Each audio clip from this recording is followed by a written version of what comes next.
Blessures, mes mots, essuyer mes larmes, je te loue pour ce que tu es, pour toutes ces fois où Seigneur j'ai douté, mais malgré tout ton amour n'a jamais changé, je te loue avec tout mon être, Seigneur, tu es ma raison de vivre. Mon âme reconnaît qu'il n'y a point d'autre comme toi. Aucun mot ne peut décrire ce que tu représentes pour moi. Oui, je t'aime, Seigneur, pour ce que tu es. Pour ces fois où je n'ai cessé de tomber et même pensé à tout lâcher, tu m'as relevé, je te loue. Bonsoir, précieuse famille, bonsoir, précieux amis, précieuses sœurs, précieux frères dans la foi en Jésus-Christ, que la paix soit avec vous. Je voudrais avant tout vous dire merci pour vous tous qui avez pris le temps de suivre les 3 premières vidéos, toutes portant sur le thème de la vie éternelle et du règne avec Jésus-Christ, et les différents premiers thèmes qui ont été vus. Je vous dis bienvenue pour vous tous aussi qui êtes là, qui regardez la vidéo. Pour ceux qui regardent pour la première fois, je vous encourage à regarder d'abord les 3 premières vidéos, c'est-à-dire le premier message relatif à notre nom écrit dans le livre de vie, le second message relatif à la vie éternelle, le troisième message relatif au règne avec Christ. Justement, je vous en montre des signes à l'écran. Donc le thème principal de tous ces enseignements, c'est la vie éternelle et le règne avec Christ. Je suis votre frère Élisée.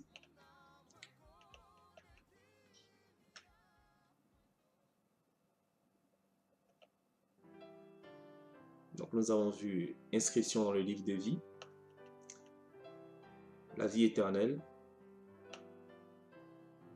le royaume de Dieu. Et aujourd'hui, par la grâce de Dieu, nous allons voir la dernière vidéo parce que le thème général qui est la vie éternelle et le règne avec Christ, à travers le partage qui m'est accordé de faire avec vous, puisque je crois qu'il vient du Seigneur, je pense qu'il est assez important pour chacun d'entre nous.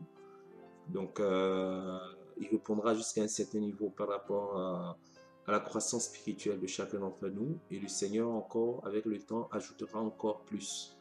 Voilà, il ajoutera encore plus selon son plan, selon sa volonté, pour l'édification de chacun d'entre nous.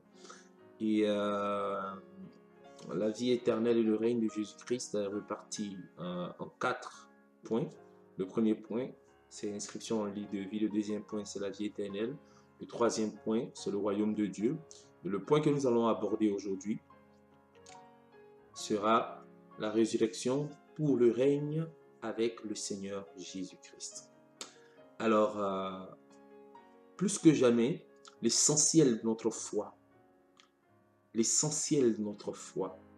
pour nous qui avons la grâce de vivre dans le temps où le nom du Seigneur Jésus-Christ,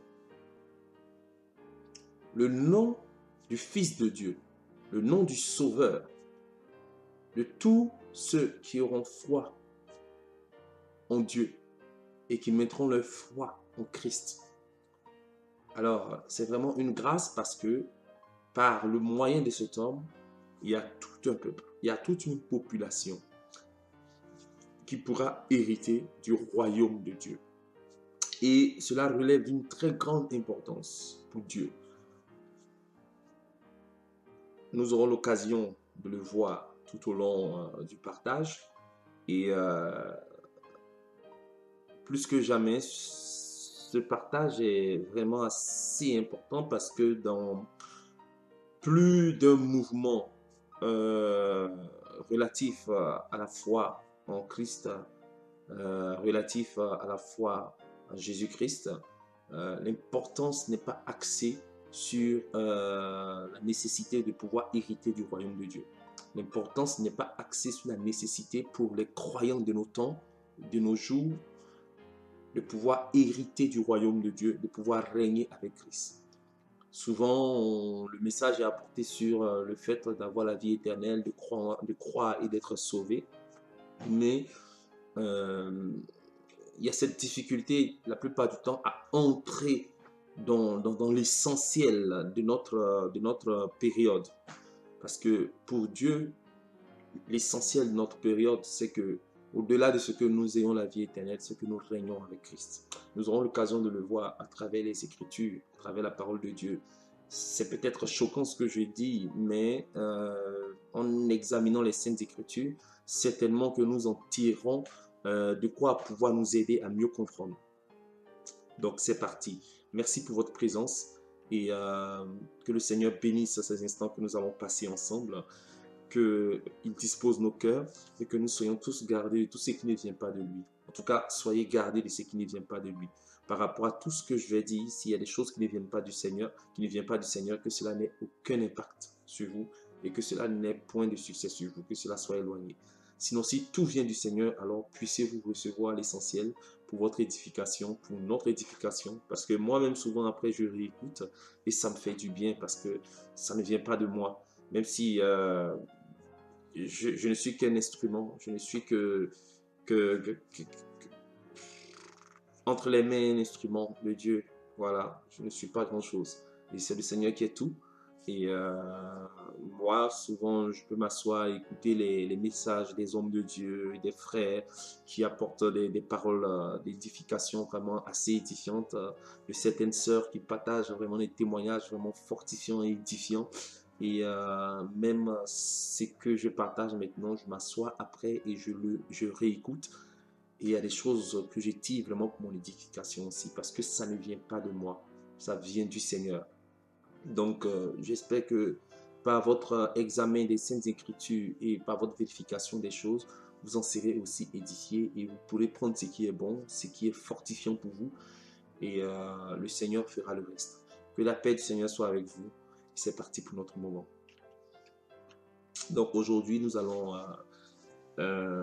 accentuer cette fois-ci la suite du message sur notre résurrection, la résurrection des saints, la résurrection des élus pour le règne avec Christ. Voilà. Et tous ceux qui ont cru en Jésus-Christ auront la vie éternelle. Tous ceux qui se sont tournés vers Dieu, qui se sont soumis, qui se sont humiliés, qui ont obéi au Seigneur auront la vie éternelle.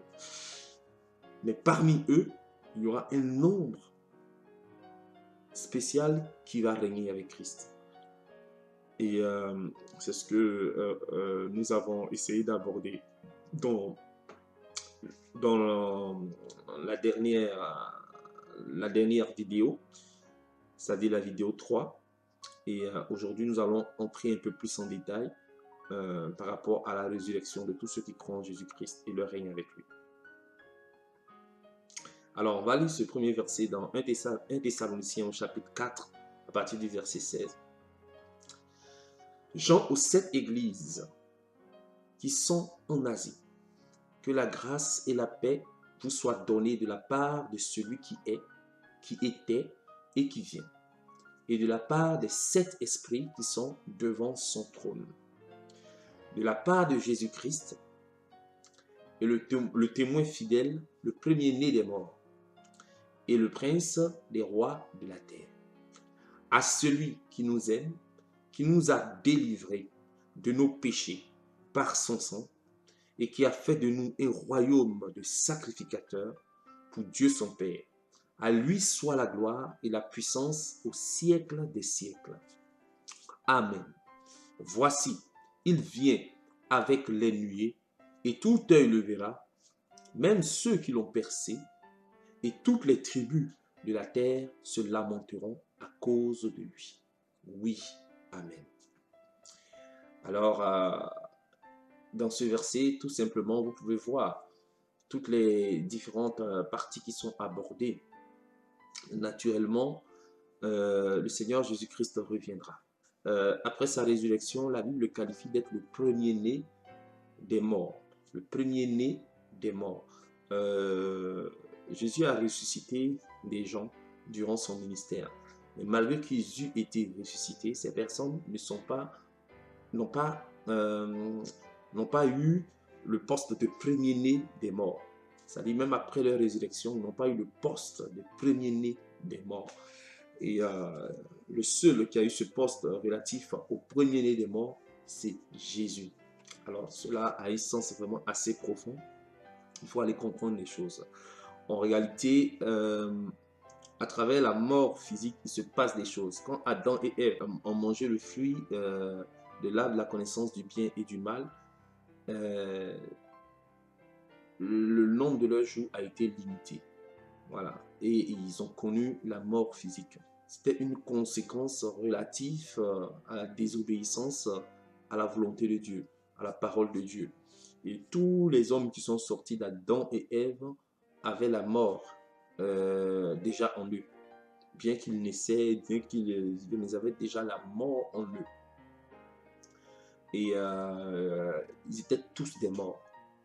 Tous les hommes terrestres étaient des morts.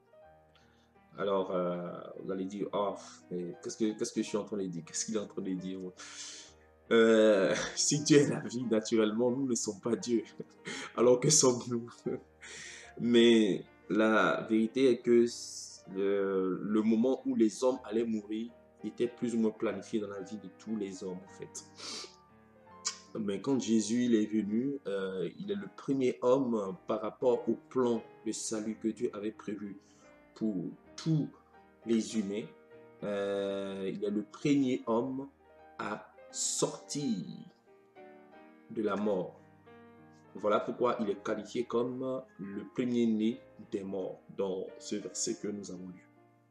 Alors, du coup, la Bible dit que bientôt Jésus-Christ va revenir parce que sa résurrection qui a eu lieu il y a 2000 ans, où il est allé dans les cieux et il a préparé encore certaines choses relatives à tous ceux qui ont cru en lui. La Bible nous enseigne qu'il reviendra. Et quand il reviendra, ce sera de nouveau pour régner. Et dans ce verset qu'on vient de lire, on voit que à cette occasion, un certain nombre de personnes, comme il dit, à celui qui nous aime, qui nous a délivrés de nos péchés par son sang et qui a fait de nous un royaume. En d'autres termes, un certain nombre de personnes va être un royaume. Bien sûr, tous ceux qui auront la vie éternelle vont pouvoir profiter du royaume, vont pouvoir profiter de la présence de Dieu, de Christ. Ils vont profiter de beaucoup de choses. Mais il y aura un nombre parmi toutes ces personnes qui vont faire partie du royaume, qui seront des sacrificateurs pour Dieu et qui vont régner avec Christ. Donc, à travers ce verset, vous pouvez voir déjà ce qui va se passer. Ce qui va se passer quand le temps de la chair et du sang seront passés, quand le temps de la vie terrestre sera arrivé à son terme, alors il va se passer beaucoup de choses. On continue. Toujours dans 1 Thessaloniciens, chapitre 4, verset 16, il dit « Car le Seigneur lui-même a un signal donné à la voix d'un archange et au son de la trompette de Dieu, descendra du ciel et les morts en Christ ressusciteront premièrement. » Il descendra du ciel et les morts en Christ ressusciteront premièrement. Ok. Tous ceux qui sont morts qui avant leur mort n'ont pas connu le Christ de manière consciente auront la vie éternelle. Parmi eux, bien sûr, parmi tous ceux qui sont morts, il y aura un nombre qui n'aura pas la vie éternelle, il y aura un nombre qui aura la vie éternelle. Avant même que Jésus-Christ ne vienne sur terre. Parce que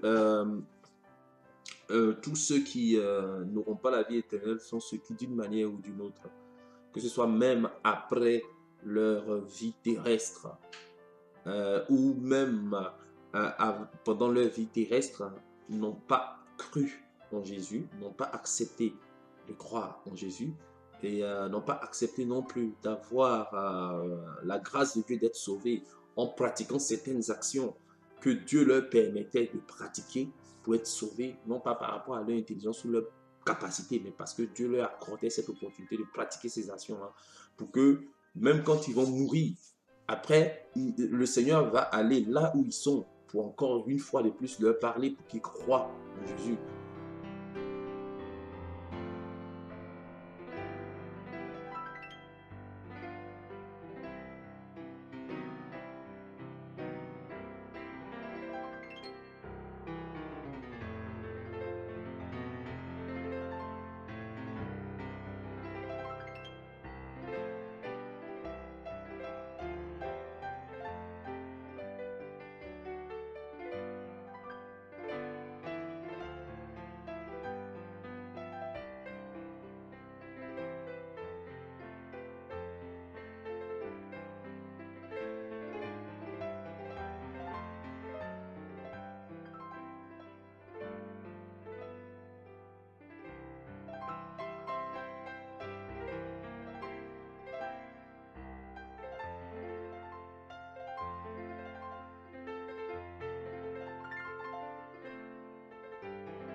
Jésus-Christ est mort à la croix, la parole de Dieu nous enseigne qu'il est allé au séjour des morts. Il est allé au séjour des morts. Et qu'est-ce qu'il allait faire au séjour des morts? Naturellement, il allait parler à ces morts. Il allait encore montrer encore à ces morts l'importance de croire au Christ pour avoir la vie éternelle, pour être sauvé. Mais ces personnes n'étaient pas sur terre. Alors, donc, tous ceux qui qui sont morts avant Jésus-Christ, il y a un grand nombre parmi toutes ces personnes qui vont avoir la vie éternelle parce qu'ils auront l'occasion à un temps bien précis et bien défini, ou du moins certains ont eu l'occasion d'entendre Jésus, de comprendre que Jésus-Christ est le chemin, il est la vérité et il est la vie, et nul ne peut avoir la vie éternelle qu'en croyant en lui. Maintenant, il dit dans ce verset, car le Seigneur lui-même a un signal donné à la voix d'un archange et au son de la trompette de Dieu, descendra du ciel. Il dit descendra, comme annonçant un événement futur. Et aujourd'hui, si moi-même je dois en parler, je dirais descendra. Je ne pourrais que dire aussi descendra parce qu'il n'est pas encore descendu du ciel. Dans le but de ramener à la vie tous les morts en Christ. Et ensuite, dans le but de stimuler l'enlèvement instantané de tous ceux qui sont en Christ pour pouvoir régner avec eux 1000 ans. Cet événement ne s'est pas encore passé. Il arrive, et il arrive très bientôt.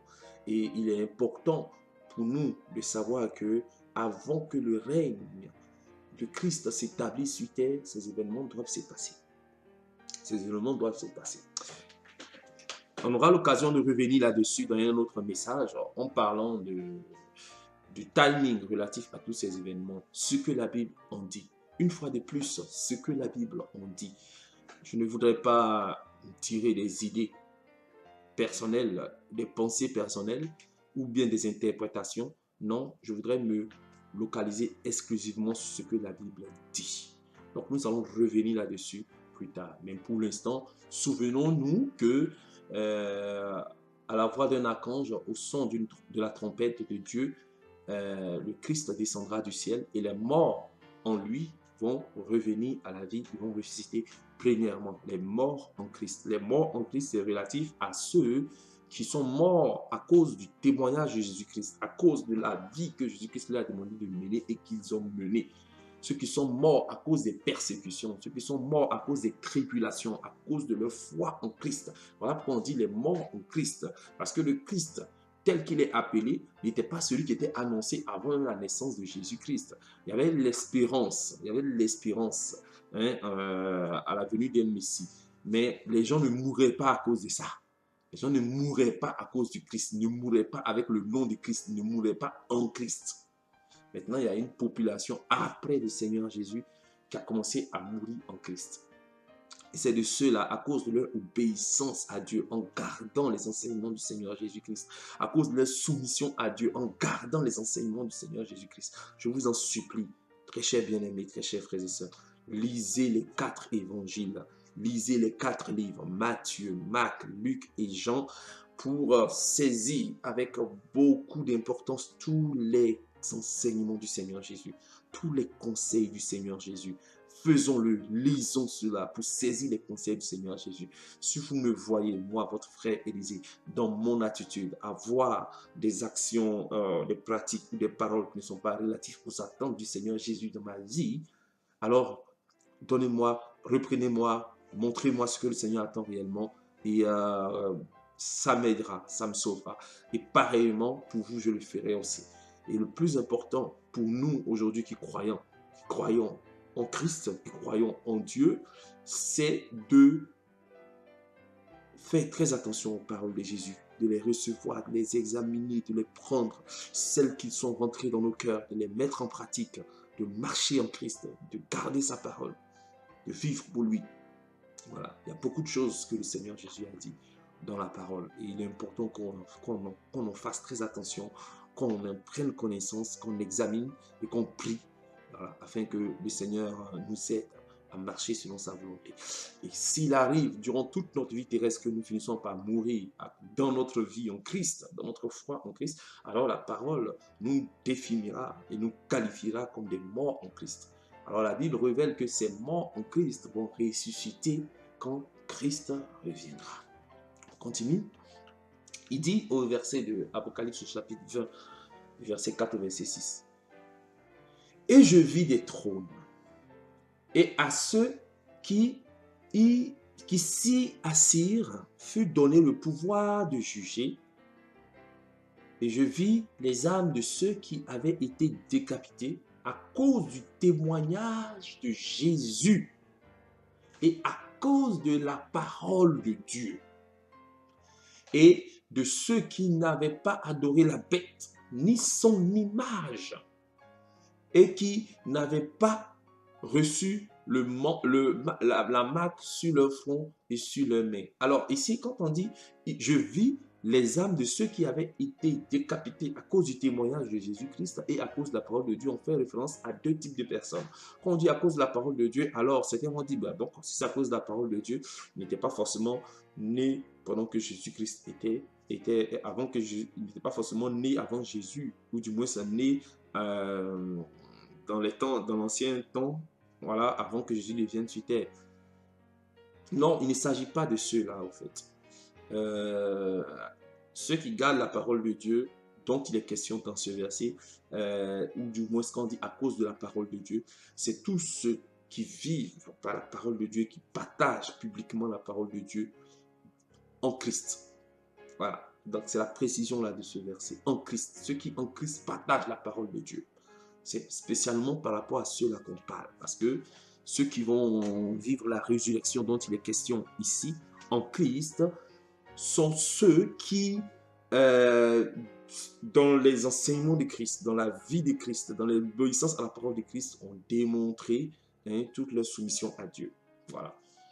On y reviendra. Donc, on continue. Il revint à la vie et il régnait avec Christ pendant 1000 ans. Donc, aussi bien ceux qui ont été mis à mort, décapités à cause du témoignage de Jésus-Christ, c'est-à-dire à cause de leur attachement à Jésus-Christ, à cause de la vie qu'ils menaient pour être liés à Jésus-Christ, et avec eux, tous ceux qui étaient des personnes qui enseignaient la parole, qui enseignaient les témoignages relatifs à Jésus-Christ, qui fortifiaient le peuple, qui édifiaient le peuple, qui ont été aussi persécutés et mis à mort. La Bible dit qu'il revint à la vie et il régnait avec Christ pendant 1000 ans. Donc, la résurrection qui arrive relative à la venue de Jésus-Christ concernera seulement ceux qui vont régner avec Christ pendant 1000 ans. Je répète, la résurrection qui arrive relative à la venue de Jésus-Christ, c'est-à-dire que Jésus revient, quand il va revenir, il y a un groupe qui va ressusciter et un groupe qui va être enlevé.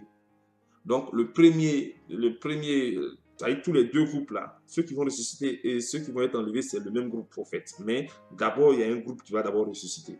Et en plus de ce groupe, tous ceux qui sont sur terre, qui vivent dans l'obéissance à Christ, vont les rejoindre et ensemble, ils vont être enlevés. Et pour aller rejoindre le Christ dans les airs. Je dis bien dans les airs, dans les airs. À cet instant, la Bible nous dit que tous les yeux des hommes verront ça.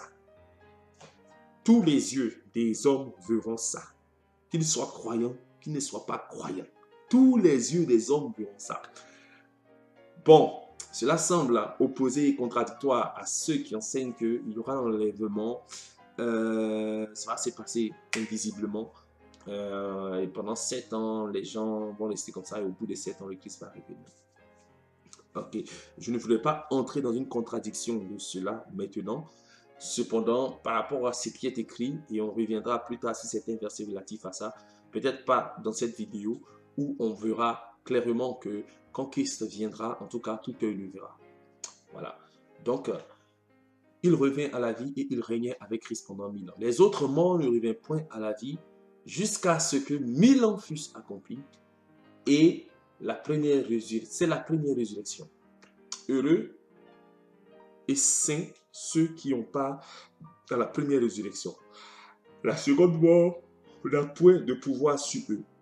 Mais ils seront sacrificateurs de Dieu et de Christ et ils régneront avec lui pendant 1000 ans. D'où le thème de cette dernière partie des 4 vidéos, ces 4 vidéos, la résurrection pour le règne avec le Seigneur Jésus-Christ. Donc, ils seront sacrificateurs de Dieu et du Seigneur Jésus-Christ et ils régneront avec lui pendant 1000 ans. On continue. Alors, Apocalypse chapitre 20, versets 9 à 14.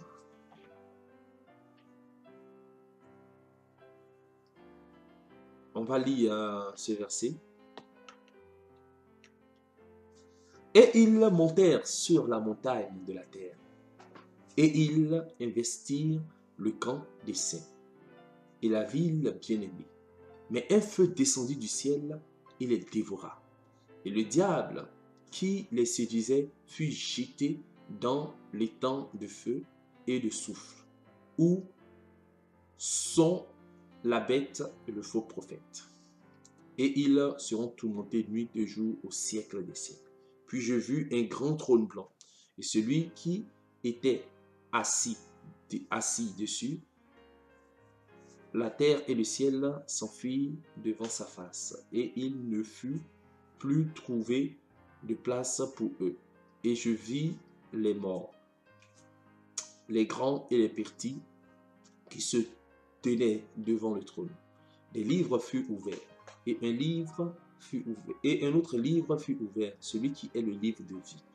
Et les morts furent jugés selon leurs œuvres, d'après ce qui était écrit dans ces livres. La mer rendit les morts qui étaient en elle.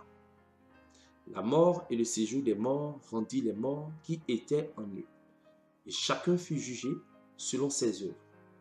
Et la mort et le séjour des morts furent jetés dans l'étang de feu. C'est la seconde mort. L'étang de feu, quiconque ne fut pas trouvé écrit dans le livre de vie, fut jeté dans le temps de feu. Ok. Donc, normalement, ce verset est très important parce que après le règne de 1000 ans, pour tous ceux qui auront vaincu avec Christ, qui auront été soumis à Christ, qui auront obéi à Christ jusqu'à ce que Christ revienne et qui vont régner avec lui 1000 ans, après ce règne, la parole de Dieu nous révèle un peu ce qui va se passer. Où le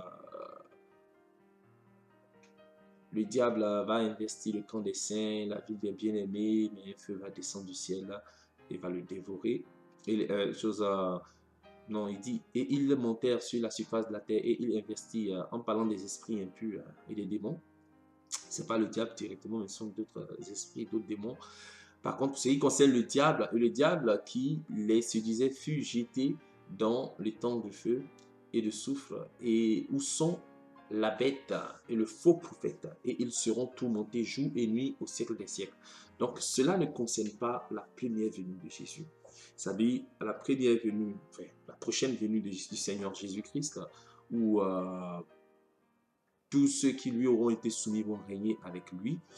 Après ces 1000 ans de règne, voilà ce qui va se passer. Et c'est ce dont la Bible en parle. Donc, pourquoi? Parce que, une fois de plus, il est important que ces choses, nous en soyons au courant. Cela va nous faire comprendre un peu ce qui va se passer.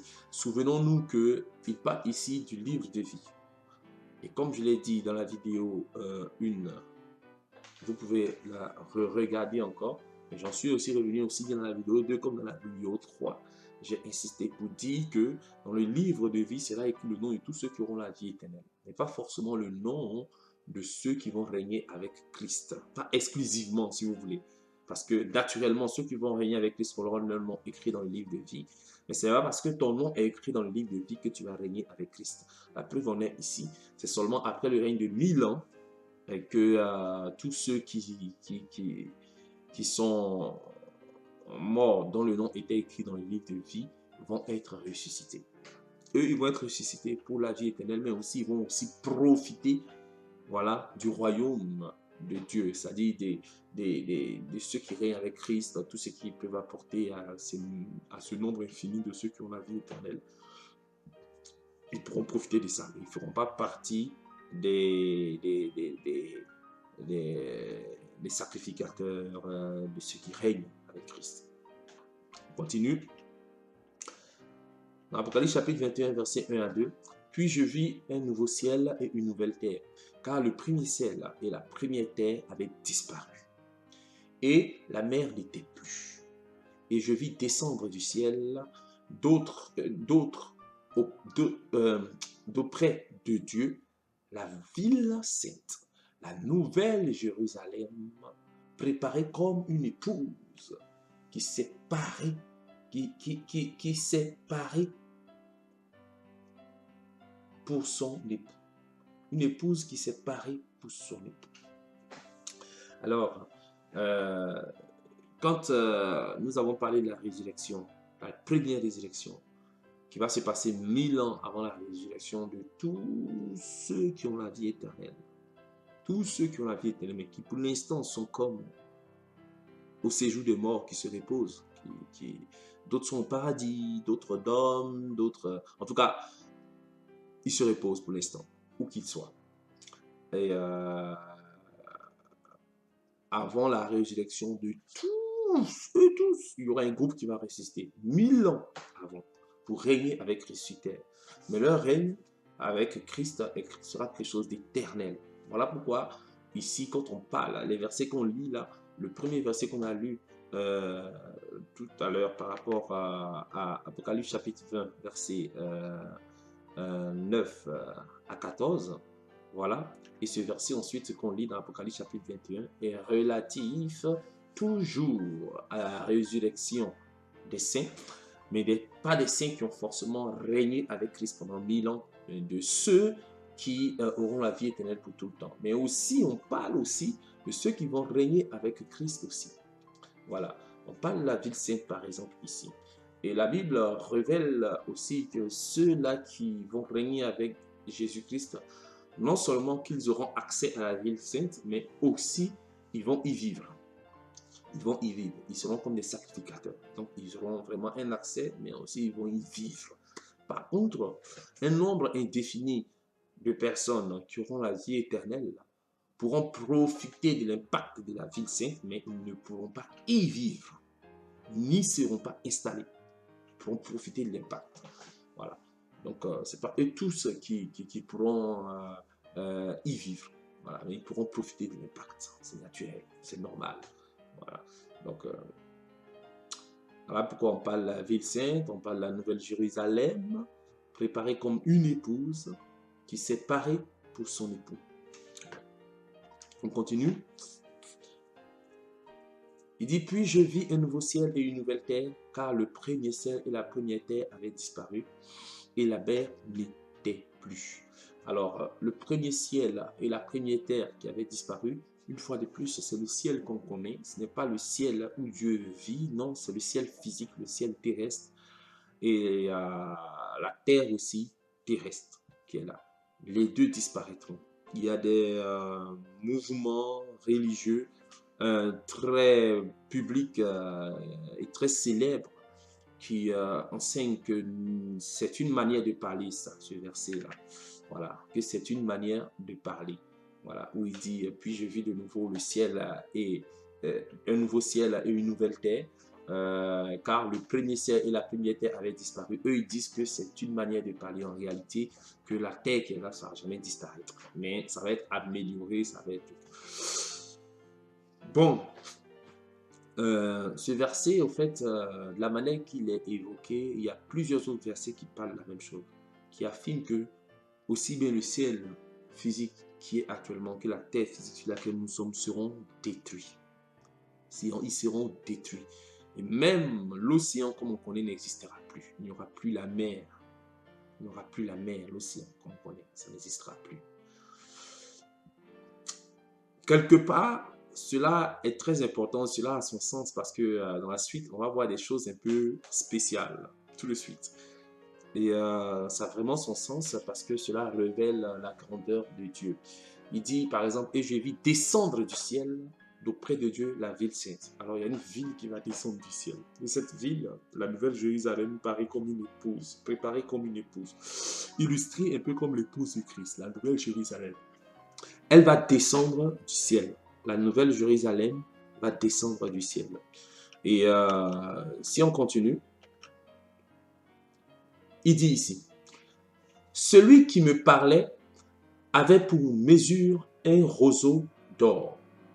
C'est un ange qui parlait à Jean, donc celui qui a eu la révélation de l'Apocalypse, afin de mesurer la ville, ses portes et sa muraille.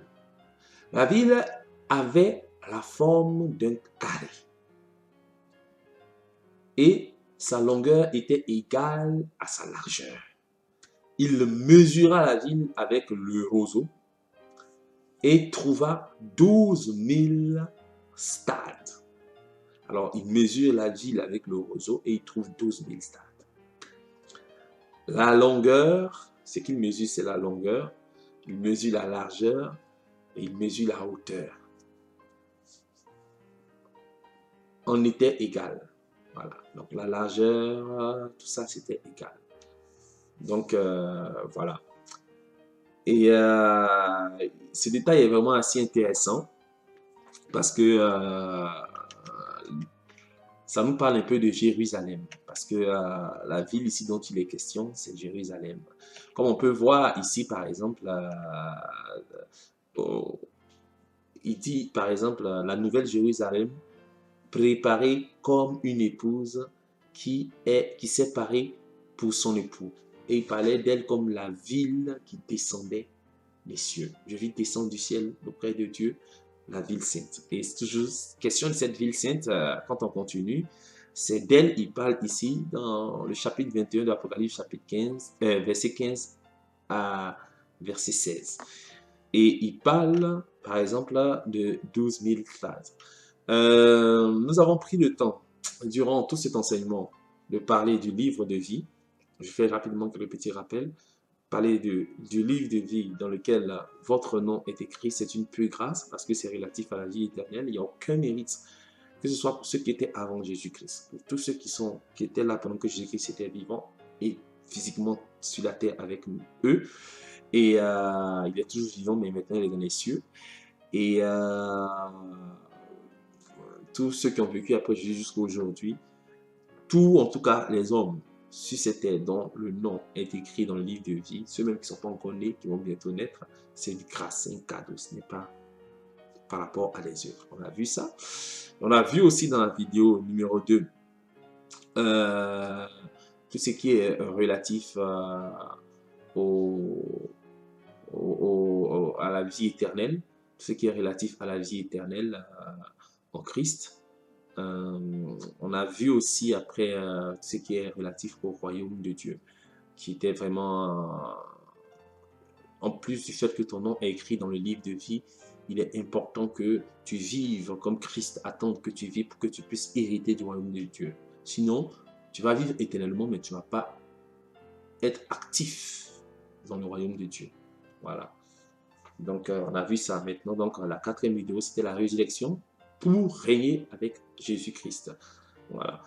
Et à partir de ce moment, le règne de Jésus-Christ qui va se passer sur terre pendant 1000 ans va se passer normalement c'est en Israël qu'on connaît aujourd'hui, Israël qui est terrestre, où il va s'installer, il va établir son lieu de résidence ou certains éléments en tout cas, qui va pousser toutes les populations de la terre à régulièrement aller adorer Dieu, aller louer Dieu, aller offrir des sacrifices, même toutes les prescriptions qui sont dans le livre de l'Ancien Testament qu'on connaît aujourd'hui, qui vont être comme réappliquées, remises à jour. Beaucoup de choses en tout cas vont changer et ça va être extraordinaire.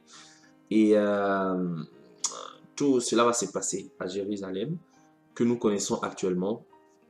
Sûr que beaucoup de choses vont changer sur le plan physique, mais la Jérusalem qu'on connaît actuellement, pour juste avoir une idée physique de cette ville, hein, voilà ce qui apparaît sur l'écran. Voilà. Donc, on vous dit la vieille ville d'une superficie de 0,88. Voilà. Donc, si on voulait se souvenir en tout cas de Jordanie, de la Syrie, du Liban, de l'Égypte, comment Jérusalem est un peu constitué sur le plan physique, vous pouvez le voir un peu, hein, Israël et ensuite Jérusalem. Voilà, vous pouvez voir un peu ces images-là. Voilà, toute la taille de cette ville. Donc, si vous vous souvenez du verset qu'on a lu en parlant de la nouvelle Jérusalem, et aussi qui est comme l'épouse du Christ, mais celui qui me parlait avait pour mesure un réseau d'or. Et on relit encore ce verset qu'on a lu, afin de mesurer la ville. ses portes et ses murailles. La ville avait la forme d'un carré et sa longueur était égale à sa mesure. Il mesura la ville avec le roseau et trouva 12 000 stades. Alors, la différence entre la ville de Jérusalem qui descendra du ciel et la ville de Jérusalem qui est là sur terre a été effectuée et menée. Et c'est là-dessus que nous allons examiner un peu, nous allons voir un peu. Voici une image, par exemple, comme vous pouvez le voir à l'écran, de la Jérusalem qui va descendre du ciel avec comme un carré avec les différentes entrées, avec des pièces sur lesquelles était écrit le nom des apôtres de Jésus, et ainsi de suite. Donc, il dit dans ce verset qui est affiché, et trouva 12 000 stades, en mesurant simplement la ville pour une mesure totale. Alors, comment interpréter ça sur le plan simplement littéraire et physique? Voilà. On va essayer de faire un petit calcul. J'ai essayé de faire un petit calcul que nous allons ensemble passer en revue relatif aux 12 000 stades. Voilà. Donc, les 12 000 stades de la Nouvelle-Jérusalem. Alors, normalement, un stade, selon les Grecs, fait 192 mètres. Les 192 mètres pour un seul stade multiplié par 12 000 stades donne 2 307 000 mètres, soit 2300 km. On continue. Pour les Romains, par exemple, le 12 000 stades ferait 185 mètres. Et pour les Chinois, le 12 000 stades ferait une moyenne de 450 mètres. Donc, quand on dit 12 000 stades, bon, on va peut-être se limiter au stade entre Grecs et Romains. Voilà, les gens seront beaucoup plus à l'aise avec ça, plutôt qu'au stade entre, comment on appelle, le stade des Chinois. Bon, ça se comprendrait, il n'y a pas de souci si vous voulez.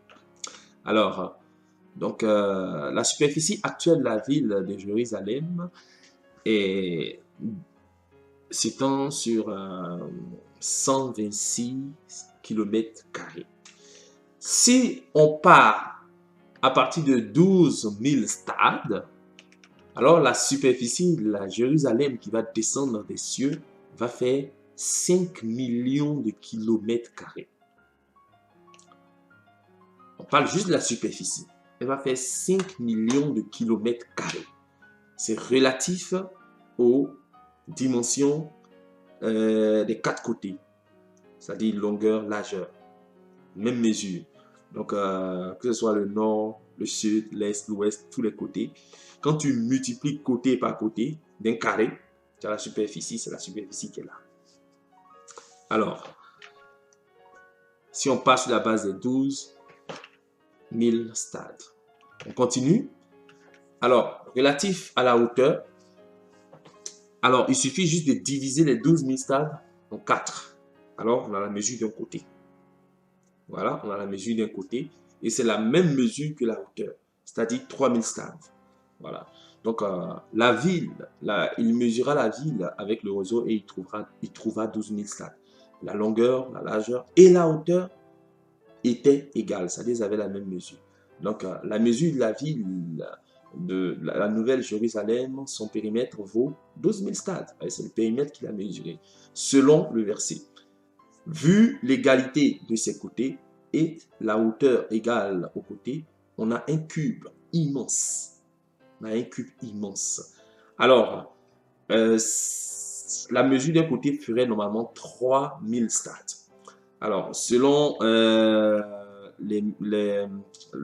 la correspondance d'une stade en mètres qu'on a fait, voici par exemple, sur l'image que vous voyez, la hauteur. Ici, par exemple, vous voyez la hauteur de la Terre actuelle là. Et si on voulait se baser un peu là-dessus pour calculer quelle serait la hauteur de la Nouvelle Jérusalem, on aurait ça. 3000 stades qui sera la mesure des côtés et de la hauteur de la ville. Ça va nous donner, par exemple, selon les 192 mètres qui font le stade. Pour les Grecs, ça va donner 576 km. Pour les Romains, ça va donner 540 km. Et pour les Chinois, par exemple, ça va donner 1300 km. Alors, en réalité, la hauteur qu'on a réellement, si jamais la Nouvelle Jérusalem descendait sur la terre physique, ce sera sur une nouvelle terre, mais si c'était sur la terre physique que ça descendait, voilà à quoi allait ressembler la hauteur de la ville, la Nouvelle Jérusalem. Ça allait être jusqu'ici, normalement. Là où il y a les satellites, là où vous voyez les satellites, là, hein, voilà, ça allait être là, la hauteur de la ville. Et si on continue, par exemple, si on voulait se baser, par exemple, on se base sur le stade, selon les Grecs et les Romains, c'est-à-dire qui correspondait un peu à l'époque des gens lorsqu'ils parlaient, en moyenne. Mais si on voulait se baser sur le stade, par contre, des Chinois, la hauteur de la Nouvelle Jérusalem va aller jusque-là. La hauteur de la Nouvelle Jérusalem va aller jusque-là. C'est-à-dire là où il y a les satellites là, qui volent autour de la Terre. Voilà. On continue.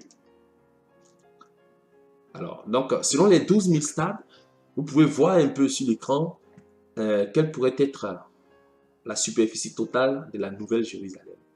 Alors que l'ancienne Jérusalem, vous pouvez la voir là où il y a les boutons, hein, là et là où ça clignote, vous pouvez voir que c'est là que se trouve la Jérusalem actuelle. Et ça, c'est toute la superficie de la Jérusalem actuelle qui clignote là, pas plus là. Or, la Nouvelle Jérusalem, ben, si les mêmes pointillés qui clignotent devraient être ajoutés dans cette superficie de carré, voilà, relatif aux 12 000 stades, voilà, on aurait des milliers. Là. On aurait quasiment, par les petits boutons, on aurait au moins 1 millier là, ou bien près de 1000 en tout cas. Voilà. Donc, voilà, représenter quelle pourrait être la superficie de la Nouvelle Jérusalem. Mais même si ça apparaît sur cette carte, la Nouvelle Jérusalem ne sera pas sur la terre. Voilà, donc sur la terre actuelle, parce que la terre actuelle aura été détruite. Voilà, et le ciel actuel, les deux auront été détruits, et c'est sur la nouvelle terre et les nouveaux cieux que la Nouvelle Jérusalem descendra dessus. Donc, voyez un peu, selon les éléments de, comment dirais-je, Apocalypse, où il donne les mesures. Si on voulait partir sur une base vraiment très technique pour pouvoir mesurer tout ça, voici un peu les idées qu'on aurait. Donc, pour résumer rapidement, très cher bien-aimé, toute notre foi en Christ est relative à l'offre que Dieu nous fait, d'une part, de pouvoir avoir la vie éternelle, et d'autre part, de pouvoir régner avec Christ éternellement aussi. C'est-à-dire, d'abord 1000 ans sur terre, et ensuite un règne éternel avec Christ.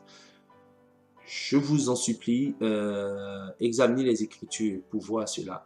Dans beaucoup de communautés de croyants en Christ, ces choses ne sont pas mises en avant. En avant. Cet enseignement n'est pas vraiment surélevé pour édifier les saints, et ça pose un sérieux problème. Donc, je voudrais que tous vraiment aient vraiment les pensées vraiment édifiées, les pensées vraiment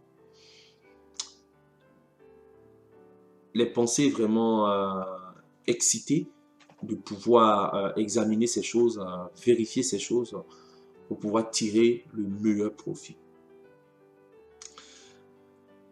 Tous ceux qui croient en Jésus-Christ aujourd'hui, voici quelques actions que, par la grâce de Dieu, je vous recommande et je vous conseille. Ce ne sont pas uniquement les seules actions, bien au contraire. Par la grâce de Dieu, à cause de votre soumission au Seigneur, à cause du fait que vous méditez, vous pouvez découvrir d'autres encore même plus, peut-être plus intéressants et plus même édifiants que cela. Mais en tout cas, pour ma part, par rapport à l'expérience de vie chrétienne, par rapport à ce que le Seigneur m'a donné, voilà pourquoi je vous partage un certain nombre de choses qui ne doivent pas faire défaut dans notre vie si on veut régner avec Jésus. Si tu veux régner avec Jésus, ces choses ne doivent pas faire défaut dans ta vie, mon frère. Ces choses ne doivent pas faire défaut dans ta vie, ma soeur. Numéro 1, il faut veiller et soumettre sa vie à Christ et prier. Il faut beaucoup veiller et prier. Numéro 2, il faut intercéder et combattre spirituellement. Il faut intercéder et combattre spirituellement. Numéro 3, il faut offrir toute sa vie et ses biens à Christ. En plus du fait de soumettre ta vie, offrir ta vie, offrons-lui notre vie et nos biens, notre vie, tout ce que, la raison pour laquelle nous vivons sur terre, la raison pour laquelle nous posons des actions, que ce soit dans le désir vraiment de faire plaisir à Dieu, d'honorer le Seigneur, de réjouir son cœur. En 4, nous devons louer le Seigneur et nous devons proclamer le Seigneur. Nous devons louer Dieu et nous devons proclamer Dieu. En 5, nous devons passer notre temps à témoigner de toutes les œuvres de Dieu, de ce que Dieu a fait pour nous. Numéro 6, nous devons aimer nos frères et nos sœurs dans la foi. Et nous devons aussi aimer nos prochains. Ça dit tous ceux même qui n'ont pas la connaissance de Dieu, qui ne sont pas attachés au Seigneur, nous devons les aimer. Malgré le mal qu'ils font, malgré la méchanceté qu'ils ont, nous devons les aimer. Nous ne devons pas les haïr, nous devons les aimer. On n'aura peut-être pas avec eux une hyper relation, mais nous devons les aimer. Ensuite, nous devons toujours espérer en Christ et à son retour jusqu'à la fin de nos jours. Du non-stop. Du non-stop. Voilà. Et il y a, comme je disais tout à l'heure, il y a plein d'autres choses que nous devons faire.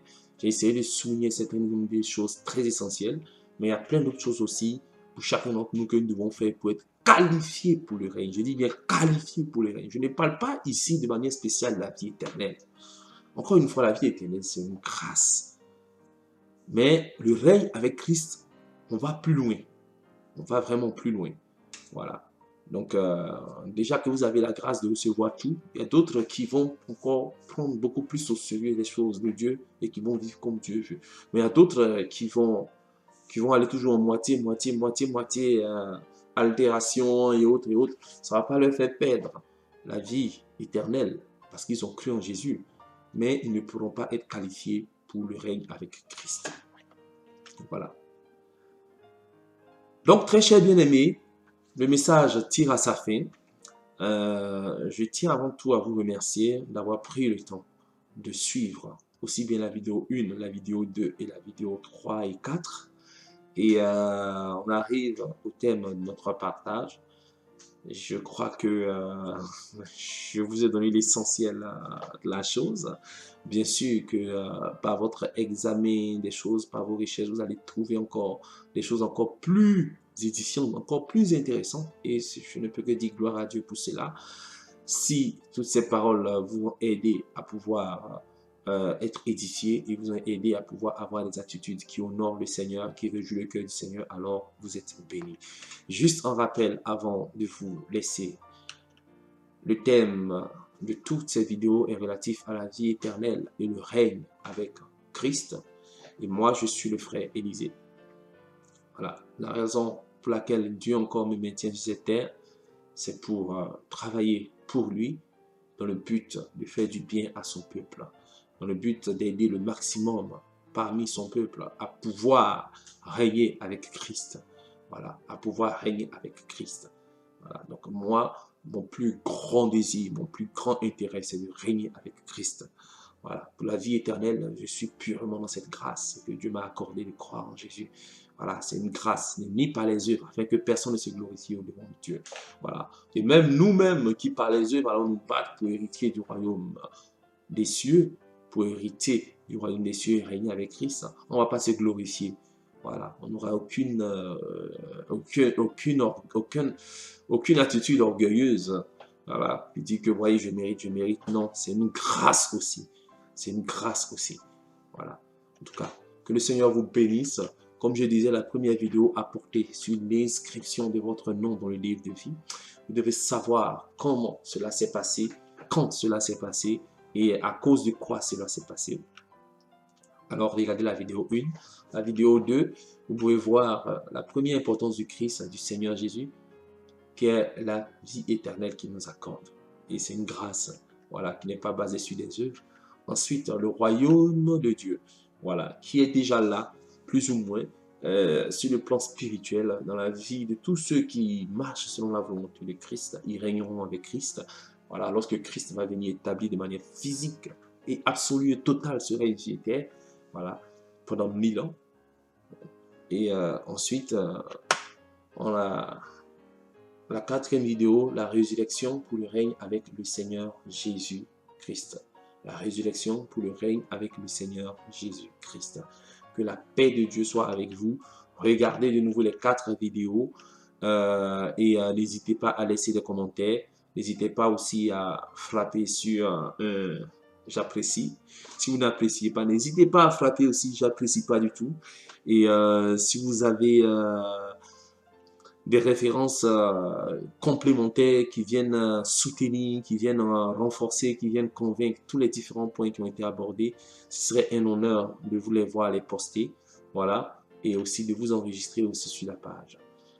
Que la paix du Seigneur soit avec vous. Je vous encourage à demeurer en paix. Donc, demeurons tous en paix par notre foi en Jésus, notre espérance et la vie éternelle et notre règne avec lui. Que la paix du Seigneur soit avec vous. Merci d'avoir pris le temps de suivre toutes ces vidéos. Voilà. Et il y aura d'autres enseignements qui seront aussi apportés. Merci aussi, que la paix soit avec vous. Et bientôt, nous nous reverrons en Christ. Bientôt, nous nous reverrons lorsque le Seigneur reviendra pour régner. Et nous serons là pour vous tous qui accepterez de vivre pour le Seigneur et de lui être soumis. Et nous régnerons tous avec lui. Que la paix soit avec vous. Merci et à bientôt. Au revoir.